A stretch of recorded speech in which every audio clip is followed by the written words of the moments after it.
ನಮಸ್ತೆ. ಇದೇನು ಅಂದರೆ ರೋಸ್ ಹಾಕಿ ಇದು ಬಿಸಿ ಮಾಡಿರೋದು. ಇಲ್ಲಿ ನೋಡಿ, ಅಂದರೆ ನಾನು ದೇವರಿಗೆ ಹೂವು ಮುಡಿಸ್ತೀನಲ್ಲ, ಅದನ್ನು ತೆಗೆದು ಹೀಗೆ ಗಾಳಿಗೆ ಒಣಗಾಕಿಡ್ತೀನಿ. ನೋಡಿ, ಅವತ್ತು ನಾನು ಫೇಸ್ ಸ್ಕ್ರಬ್ ಮಾಡುವಾಗ ರೋಸ್ ಪೌಡರ್ ಅಂತ ಹೇಳಿದ್ನಲ್ಲ, ರೋಸ್ನ ಪುಡಿ ಮಾಡಿ ಹಾಕಿದ್ದೀನಿ ಅಂತ, ಕಡಲೆ ಹಿಟ್ಟು ಆಮೇಲೆ ಗರಿಕೆ ಪೌಡರ್ಗೆಲ್ಲ ಹಾಕಿ ತೋರಿಸಿದ್ನಲ್ಲ, ಇದೇ ನೋಡಿ, ರೋಸ್ನ ಈ ಥರ ಒಣಗಿಸಿ ಪುಡಿ ಮಾಡಿ ಇಟ್ಕೊಂಡಿರ್ತೀನಿ. ಸೊ ಅದನ್ನು ಅದಕ್ಕೆ ಯೂಸ್ ಮಾಡಿದ್ದೆ. ಇದು ನೋಡಿ, ರೋಸ್ನ ಬಿಸಿನೀರಿಗೆ ಸ್ವಲ್ಪ ನೀರಿಟ್ಟು ಚೆನ್ನಾಗಿ ರೋಸ್ ಬೆಟಲ್ ಹಾಕಿ ಚೆನ್ನಾಗಿ ಕುದಿಸ್ಬೇಕು ಒಂದು 5 ನಿಮಿಷ. ಆ ನೀರು ಸ್ವಲ್ಪ ರೋಸ್ ಕಲರ್ ಬರಬೇಕು. ಇಲ್ಲಿ ನೋಡಿ, ಕಲರ್ ಬಿಟ್ಟಿದೆ ಇದು ರೋಸು. ಇದು ಇವಾಗ ಫುಲ್ ಕೋಲ್ಡ್ ಆದಮೇಲೆ, ತಣ್ಣಗಾದ್ಮೇಲೆ ಫ್ರಿಜ್ಜಲ್ಲಿ ಇದು ಐಸ್ ಟ್ಯೂಬ್ ಮಾಡ್ತೀವಲ್ವಾ, ಐಸ್ ಟ್ಯೂಬ್ ಮಾಡೋದಕ್ಕೆ ಐಸ್ ಟ್ಯೂಬ್ ಮಾಡೋದಿರುತ್ತೆ. ಅದಕ್ಕೆ ಈ ನೀರನ್ನ ಹಾಕಿ ನಾವು ಫ್ರಿಜ್ಜಲ್ಲಿ 1 ಡೇ ಇಟ್ಟರೆ ಅದು ಐಸ್ ಕ್ಯೂಬ್ ಆಗುತ್ತಲ್ವಾ. ಐಸ್ ಕ್ಯೂಬ್ ಅಂದರೆ ಇದು ರೋಸ್ ವಾಟರ್ದು ಐಸ್ ಕ್ಯೂಬ್ ಆಗುತ್ತೆ. ಸೊ ಅದನ್ನು ಅವಾಗವಾಗ ಡೇ ಒನ್ಸು ಅಥವಾ 2 ಡೇಸಿಗೆ ಒಂದ್ಸರಿ ಐಸ್ ಕ್ಯೂಬ್ನ ಮುಖಕ್ಕೆ ಅವಾಗವಾಗ ಡೇ ಒಂದ್ಸರಿ 2 ಡೇಸಿಗೆ ಒಂದ್ಸರಿ ಸ್ಕ್ರಬ್ ಮಾಡ್ಕೋಬೇಕು. ಸ್ಲೋಲಿ ಈ ಥರ ಫೇಸಿಗೆ ಸ್ಕ್ರಬ್ ಮಾಡ್ಕೊಂಡ್ರೆ ಫೇಸು ಗ್ಲೋ ಆಗುತ್ತೆ, ಸ್ಕಿನ್ನು ತುಂಬ ಚೆನ್ನಾಗಾಗುತ್ತೆ. ಸೊ ಇದು ಆಮೇಲೆ ಯಾವ್ದಾದ್ರು ಫಂಕ್ಷನ್ಸಿಗೆ ಹೋಗೋದಿದ್ರೆ ಅವತ್ತು ಈ ರೀತಿ ಮಾಡ್ಕೊಳ್ಳಿ, ತುಂಬ ಚೆನ್ನಾಗಿರುತ್ತೆ. ಓಕೆನಾ? Thank you. ನೋಡಿ, ಈ ಥರ ಆಗಿದೆ ಐಸ್ ಟ್ಯೂಬು.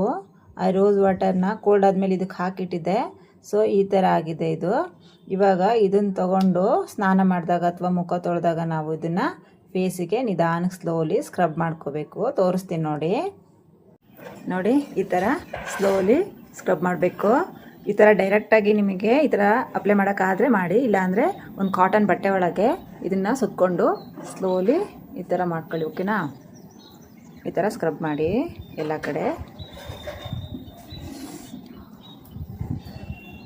ಓಕೆನಾ? Thank you. ನಮಸ್ತೆ. ಇದೇನು ಅಂದರೆ ರೋಸ್ ಹಾಕಿ ಇದು ಬಿಸಿ ಮಾಡಿರೋದು.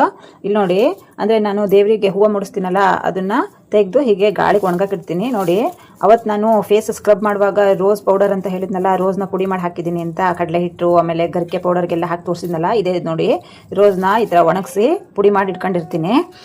ಸೊ ಅದನ್ನು ಅದಕ್ಕೆ ಯೂಸ್ ಮಾಡಿದ್ದೆ. ಇದು ನೋಡಿ, ರೋಸ್ನ ಬಿಸಿನೀರಿಗೆ ಸ್ವಲ್ಪ ನೀರಿಟ್ಟು ಚೆನ್ನಾಗಿ ರೋಸ್ ಬೆಟಲ್ ಹಾಕಿ ಚೆನ್ನಾಗಿ ಕುದಿಸ್ಬೇಕು ಒಂದು 5 ನಿಮಿಷ.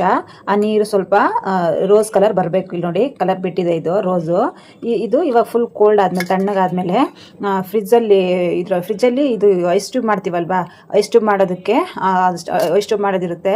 ಅದಕ್ಕೆ ಈ ನೀರನ್ನ ಹಾಕಿ ನಾವು ಫ್ರಿಜ್ಜಲ್ಲಿ 1 ಡೇ ಇಟ್ಟರೆ ಅದು ಐಸ್ ಕ್ಯೂಬ್ ಆಗುತ್ತಲ್ವಾ. ಐಸ್ ಕ್ಯೂಬ್ ಅಂದರೆ ಇದು ರೋಸ್ ವಾಟರ್ದು ಐಸ್ ಕ್ಯೂಬ್ ಆಗುತ್ತೆ.